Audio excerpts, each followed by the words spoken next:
John Lund as Johnny Dollar. Tom Benson, Johnny. Feel like traveling?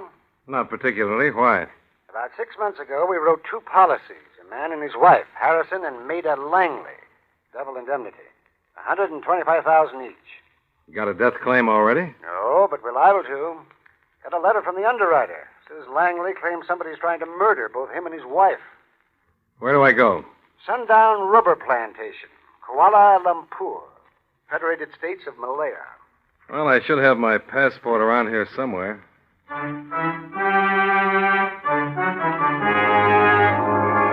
John Lund in another adventure of the man with the action-packed expense account, America's fabulous freelance insurance investigator. Yours truly, Johnny Dollar. Expense account submitted by Special Investigator Johnny Dollar to Home Office, Washingtonian Life Insurance Company, Hartford, Connecticut.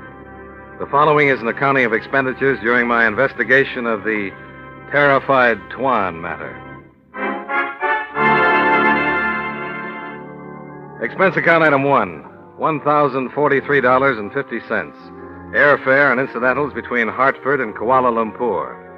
I checked into the Coliseum Hotel and then walked over to Batu Road and the offices of George Allister, the rubber and tin broker who doubles in brass as your Malayan representative. Oh, filthy climate, Dollar, filthy. No man in full possession of his God-given senses would ever live out here.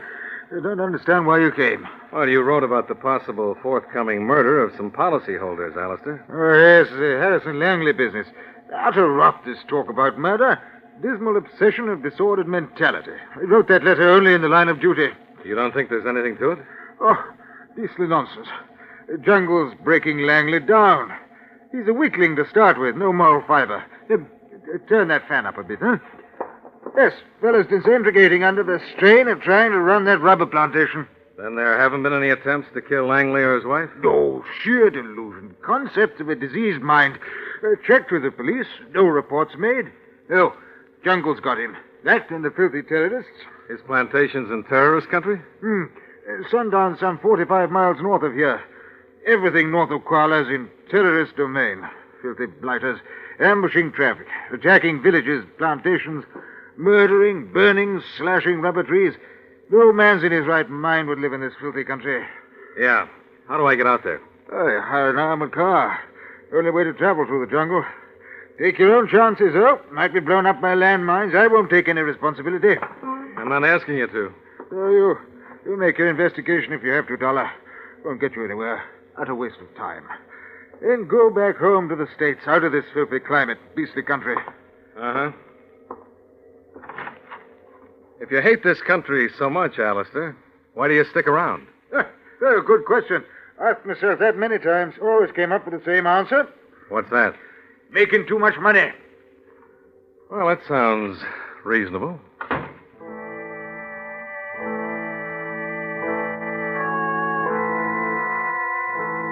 Expense account item 2, $120. Rental of a 1949 Ford, completely equipped with armor plating and bulletproof glass. The jungle trip was hot but fairly uneventful, and only the barbed wire enclosure and the armed Malayan guards at the entrance to the Sundown Plantation gave evidence that this was anything but a quiet, peaceful land. Good afternoon, Tuan. May I have your identification, please? Yeah, sure. Here it is. Tuan Dollar. You are here to speak with Tuan Langley? That's the general idea, yeah. I think perhaps it would be wise for you to speak with Tuan Crawford first. Crawford? Who's he? He is the plantation overseer, Tuan. Why should I talk to him instead of Langley? Tuan Langley is not well at the moment. He is still suffering from the shock. What shock is that? His wife, Tuan. She has disappeared. Well, in that case, if you don't mind, I think I'll see Mr. Langley.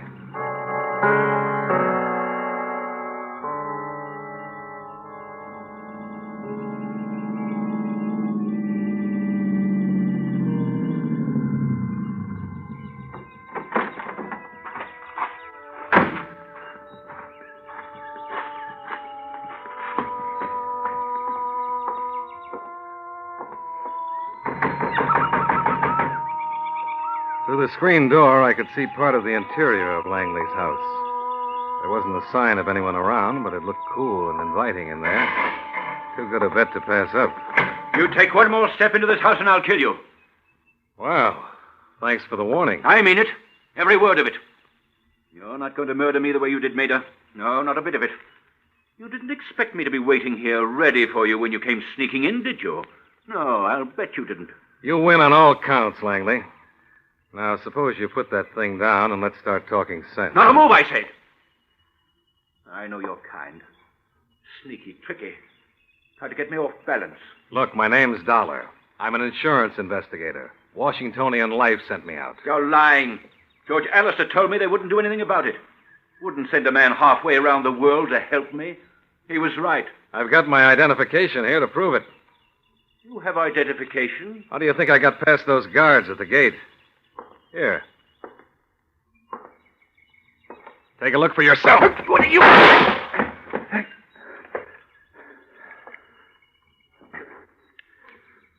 Thanks. 38 caliber Webley, isn't it? All right, go ahead. Use it. I think I'd rather have a drink first. Over there, the liquor cabinet. Thanks. You might take a good look at those papers while I'm mixing one. But these papers say you're Johnny Dollar, an insurance investigator working for... Why, I'm sorry, Dollar. Dreadfully sorry. Please accept my apologies. Forget it.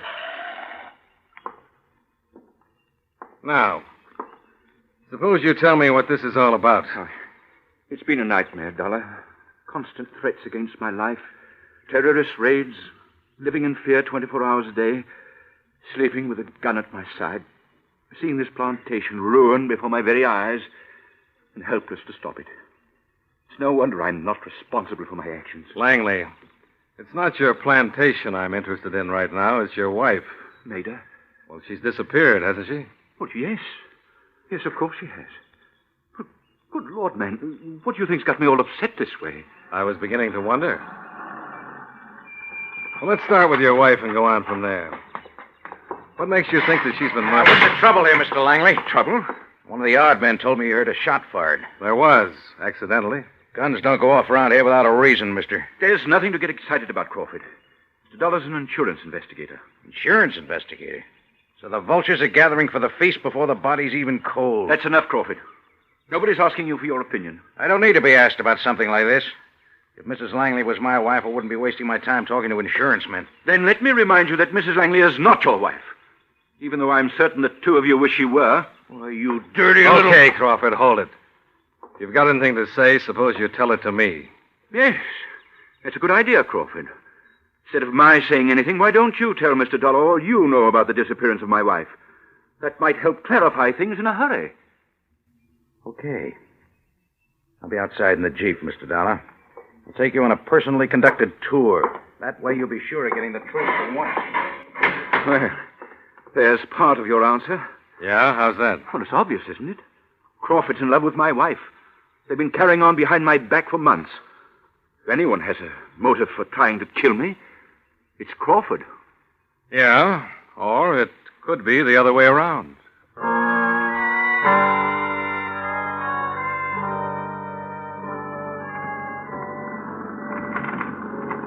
That's been going on for 3 or 4 months now, Mr. Dollar. This crazy idea Mr. Langley has that somebody's trying to murder him and his wife. What makes you think somebody isn't? Hey, he says he gets threatening notes and telephone calls. Only nobody else has ever seen them or heard him talking to anyone. Uh-huh. Now, what about Mrs. Langley? Oh, he was driving her nuts. Walking around afraid of his shadow. Carrying a gun every place he went.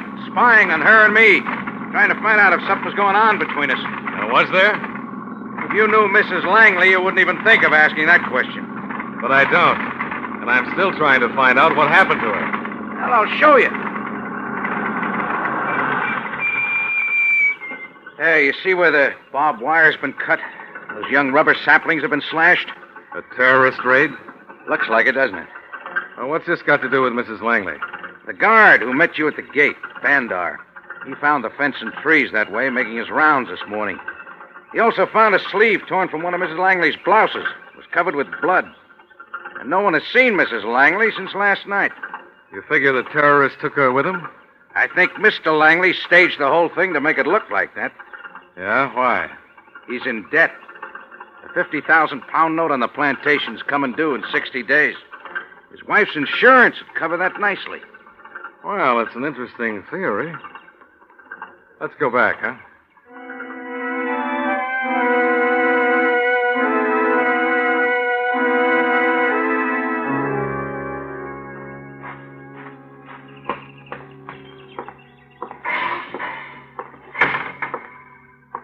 Where's Mr. Langley, Bandar? He has left for Kuala Lumpur, sir, some 10 minutes ago. Why? Did he say? Oh, no, sir. I only know that Taun Langley received a telephone call, and then he left. Did he leave any message for me? I do not know if it was a message, sir, but he made some strange comment concerning yourself. Oh? What was it? He was rather excited. I did not get all the words, but it was something about giving you something to really investigate. And that was all? Yes, sir, that was all. Then he took a .45 caliber automatic from the gun rack and left. Where's the phone, Bandar?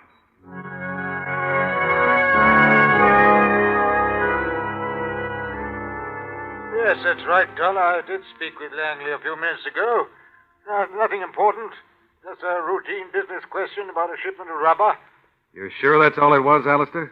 Well, of course, ma'am. What's the matter, Dollar? Is filthy heat getting you down, too? Did either of you say anything about Mrs. Langley? Maida? Yes, she was mentioned casually. Casually? And he didn't tell you that she's disappeared, possibly been murdered? You being serious, Dollar? Did he tell you anything about it? No, not a word. Matter of fact, I was the only one who mentioned Maida. Perfectly casual reference, as I told you. Well, what did you say, Alistair? Merely that I just finished having a drink with her at the Coliseum bar.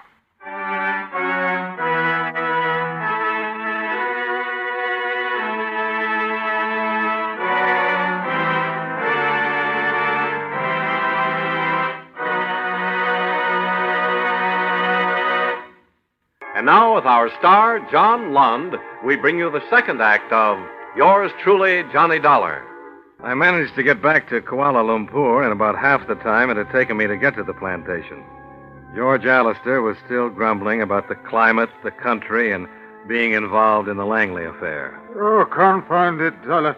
I told you Langley was disintegrating, but I didn't think he'd ever take a gun and go hunting his wife to kill her. Has he tried to get in touch with you? No. But he knows you saw Mrs. Langley at the Coliseum bar. Why, yes, I told him that on the phone. Did she say anything about a raid at the plantation? About an attempt to kill her there? Oh, not a word. Claimed she was in town on a 2-day shopping trip. Seemed cheerful and happy. And she's staying at some hotel, huh? Mm-hmm. Room 22 at the Crown House. Small, reasonable rates. She usually stays there when she's in town. Mm-hmm. Well, you better call the police and brief them while I'm on the way over. The sooner Langley's picked up, the better. Yes, of course. Oh, by the way, Alistair, you wouldn't happen to know who holds that 50,000-pound note against Langley's plantation, would you? Why, yes. I own the note. Why? Just curious.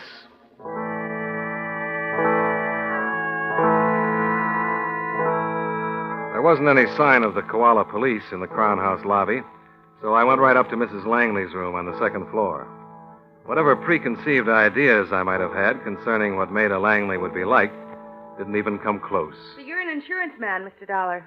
That outfit of yours must have a hole in its head, sending you all the way to Koala because of those crazy ideas of Harry's. You don't think there's anything to him, Mrs. Langley? But nothing. The lad got himself into a lather over that crummy plantation that's riding his back. Been working too hard, that's all. You think that's all there is to it? Overwork? What else? All he needs is a good long vacation away from that stinking plantation. What went on out there this morning? What do you mean? Well, you were at the plantation when the terrorists made that raid, weren't you? Oh, that, sure. Getting so I don't pay any attention to those things anymore. They're happening all the time. Where were you when it took place? My room, packing for this trip to town. Why? Well, both your husband and Crawford have the idea that somebody staged that raid in order to kill you. Kill me? They both said you disappeared right after it. Well, sure I did. I drove to town. Anybody see you leave? Bandar was at the gate. He let me out. And Harry knew I was coming here. Your husband knew that? Sure, Harry's going to join me here. This place has got a kind of, well, you might call it sentimental feeling for us. Oh, yeah? How's that, Mrs. Langley? I was staying here when I first met Harry. Lots of show people stay here. Oh, you were in show business? Oh, couldn't you tell? Sure. I was traveling around the Orient with a girly show. Nothing big time, you understand, but it was a living. Funny how those things turn out. Never figured I'd wind up someday being the wife of a rich plantation owner. Must have been quite a change. Oh, I know what you're thinking. Just another chorus cutie on the make who managed to snag herself a gold mine. I didn't say that. Well, don't. I happen to love that guy of mine. When he meets me here, I'm going to make him take me to Singapore for a month. Just the two of us. A real vacation. And then he'll forget all this crazy business about people wanting to kill him and me. Everything will be okay then. When we get back, we'll go... Get down! What was... Get down! Mr. Dollar? Yeah. You didn't get started on that vacation soon enough. The shots had come from the rear of another hotel, just across the alleyway from the Crown House. When I got over there, I found just about what I'd expected. A room filled with babbling tenants, the smell of burnt cordite, and an excited room clerk. Yes, Taun. It was a gentleman who rented this room. He had registered here 30 minutes ago. I do not understand why he's not here now. Happen to remember his name? Oh, yes, Taun. I take great pride in my work here. I remember the names of all the hotel guests. Well, I'm only interested in one. The man who rented this room. Oh, yes, I remember quite distinctly. He registered here under the name of Harrison Langley. I went back to Maida's room to get her out of there and under police protection. I could have saved myself the trip. She was gone. I spent the next 3 hours going round and round with the Koala police. Eventually, they decided they'd try to pick up Langley and see what they could do about protecting Maida. Expense account item 3, $10 for a double scotch on the rocks and a half-eaten dish of mame at the Coliseum bar. I don't think the bill would have run that high, but when I saw the face in the crowded bund outside the window, I didn't feel like waiting for change.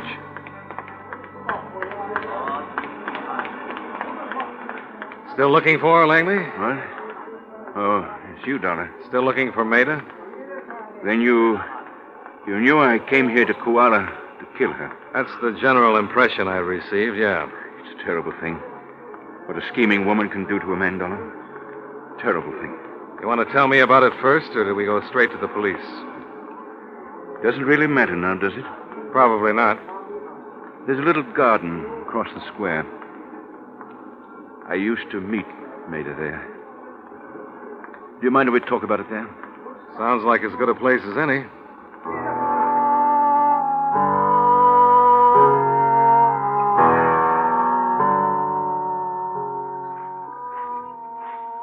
I don't know, Dollar. Maybe it's because I'm a weakling. Maybe it's because when a man marries late in life, as I did, it hits him harder when he learns that his wife no longer loves him. You still think that's the real story? I know it is. She and Crawford. That's not the way she tells it, Langley. I should have known better. A cheap dance hall tramp. She only married me for my money.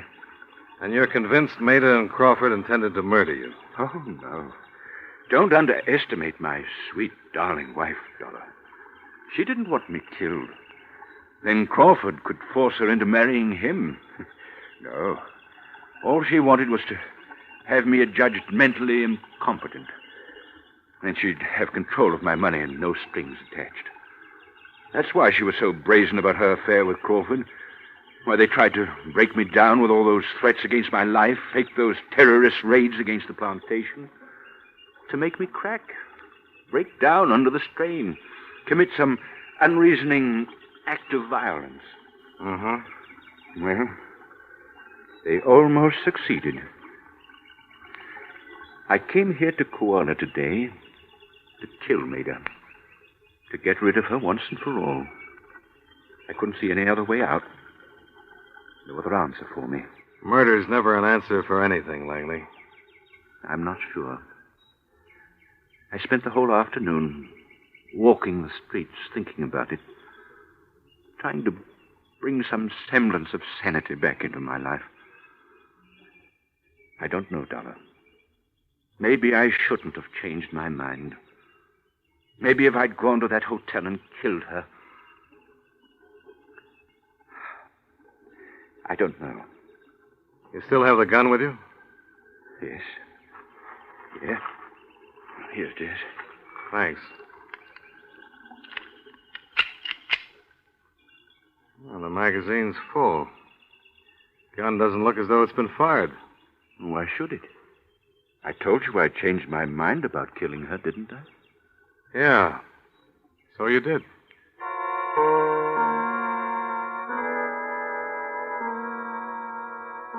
I asked Langley to wait in the garden and went across to the Coliseum Hotel, where I made 3 quick phone calls. The first was to the Koala police. They told me the slugs they dug out of the wall in Maida's hotel room were .38 caliber. The second call was to the Sundown Plantation. Yes, sir. That is correct. Tuan Langley's wife left the plantation early yesterday morning. And why did you tell me she disappeared? It was at her request, sir. She said to tell everyone that.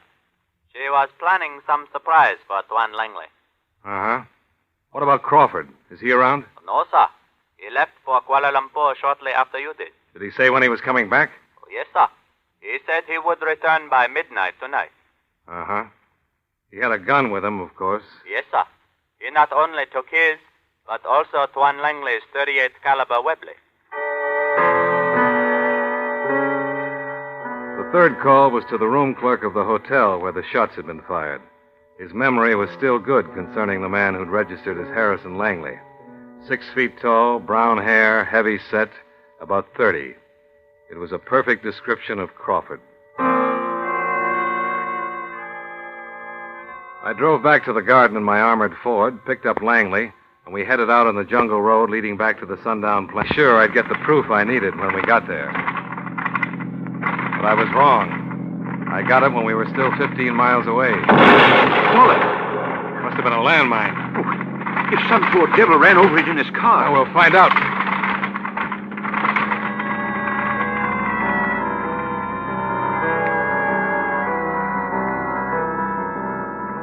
There it is, Dollar. An armored car. Blown clear off the road. Yeah.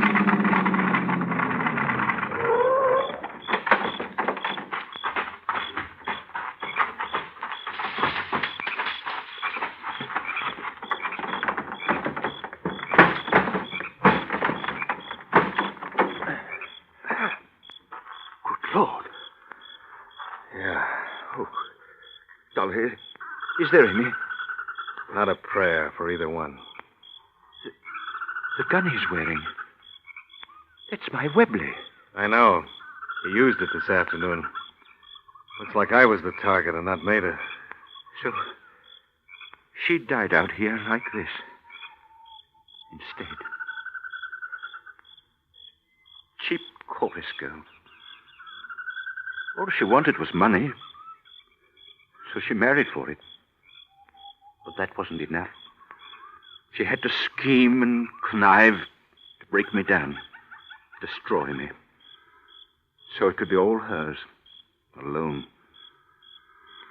Well, she didn't succeed, Dollar. And I'm well rid of her. She deserved to die like this by violence. Just another dead animal in the jungle. Mr. Langley, let's... Cheap, no-good tramp. That's all she was.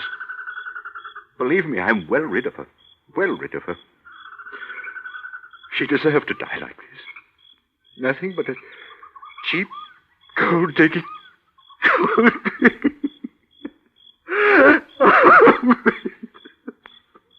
Maida, darling, Maida.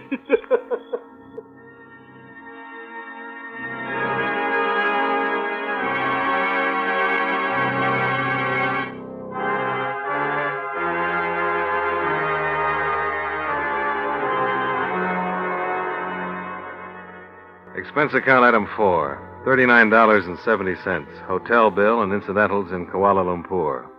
Expense account item 5, $1,083.25. Airfare and incidentals from Kuala Lumpur back to Hartford. Expense account total $2,296.45. Remarks? Sorry I couldn't save you the loss on Maida Langley's death claim, but if it's any consolation, you're in good company. Everybody concerned seems to have lost something. Yours truly, Johnny Dollar.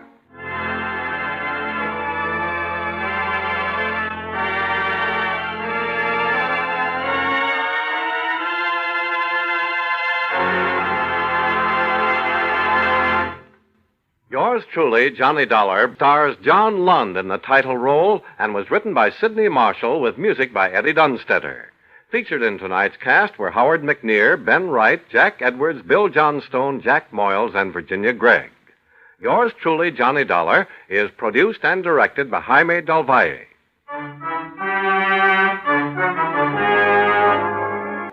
This is Charles Lyon, inviting you to join us again next week at this same time when from Hollywood, John Lund returns as Yours truly, Johnny Dollar.